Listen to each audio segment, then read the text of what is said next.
This man spent 28 years driving a delivery truck. Look at his face. The left side, the side that sat next to the window, looks decades older than the right. Same man, same age. The only difference is light. And what light did to his skin is the most documented form of aging we have. We treat sunscreen like a beach product, something for holidays and sunburns. Research suggests that's the wrong frame entirely. One clinical study concluded that ultraviolet exposure may be responsible for up to 80% of the visible signs of facial aging. The fine lines, the rough texture, the uneven tone. Dermatologists call this photoaging, premature skin aging driven by ultraviolet light. And here's the uncomfortable part. The damage is silent. No sting, no redness, no warning. By the time you can see it in the mirror, it's the visible end of a process that began years earlier, deep in a layer of skin you can't feel. Unlike a sunburn, which announces itself in hours, photoaging is a slow ledger. Each unprotected day adds a little more to a bill that doesn't come due for a decade. So before serums, before retinol, before anything else, we need to understand what's actually doing the damage. Let's define the enemy. Sunlight carries ultraviolet radiation, UV, and two types reach your skin. UVB, the shorter wavelength, mostly strikes the surface layer, the epidermis. Think B for burning. It's what reddens and burns you. Roughly 90% of it is absorbed before it gets past that top layer. Then there's UVA, the longer wavelength. UVA makes up about 95% of the UV reaching the ground, and because it's longer, it travels deeper, past the surface and into the dermis, the living scaffold below. Around half of it reaches that depth. Think A for aging. What lives in that deeper layer?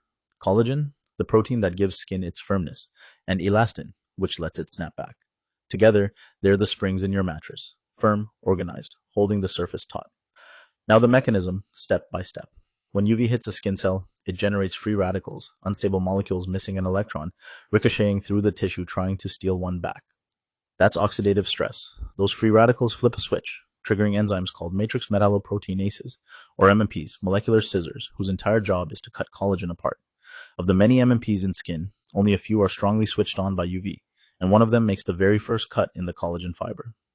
A landmark 1997 study in the New England Journal of Medicine showed that even a single dose of UV switched these collagen-cutting enzymes on within hours.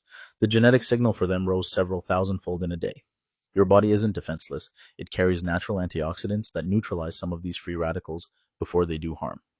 But a heavy ultraviolet load simply overwhelms those defenses, and the reaction runs ahead of them, and UV does double damage. It ramps up the enzymes that shred existing collagen, and at the same time, it suppresses the cell's ability to build new collagen.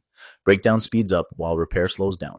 Do that a few times a week for years, and the scaffold degrades faster than the body can rebuild it, and collagen is slow to replace. The skin rebuilds it over months, sometimes years, so every accelerated breakdown is a loss. The body is slow to recover. Elastin fares no better. Under chronic ultraviolet exposure, the elastic fibers don't just break, they clump into disorganized deposits, a microscopic hallmark of sun-damaged skin that dermatologists can identify on site. The springs lose their tension. The surface above them wrinkles and roughens.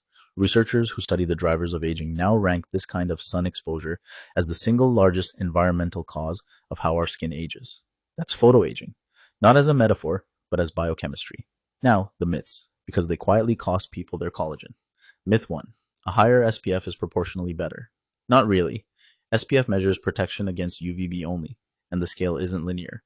SPF 15 filters about 93% of UVB, SPF 30 about 97, SPF 50 about 98.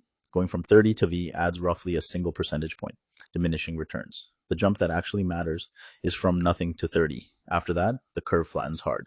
Chasing SPF 100 buys very little extra and can breed false confidence. Myth 2.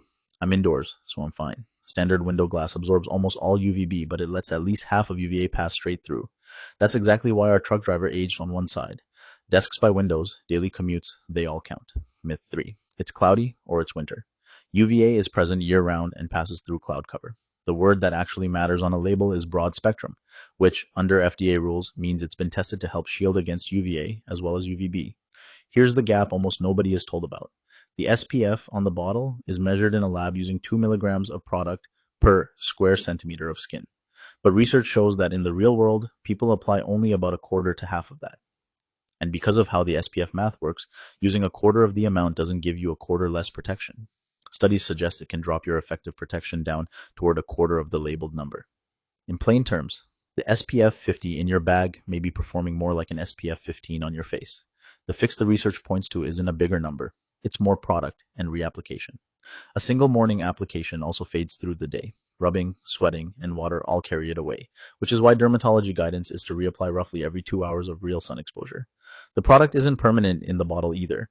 Its filters degrade with heat and time, so one left in a hot car through a summer can quietly lose strength. For face and neck, that working dose is about a quarter teaspoon, or the classic two-finger line.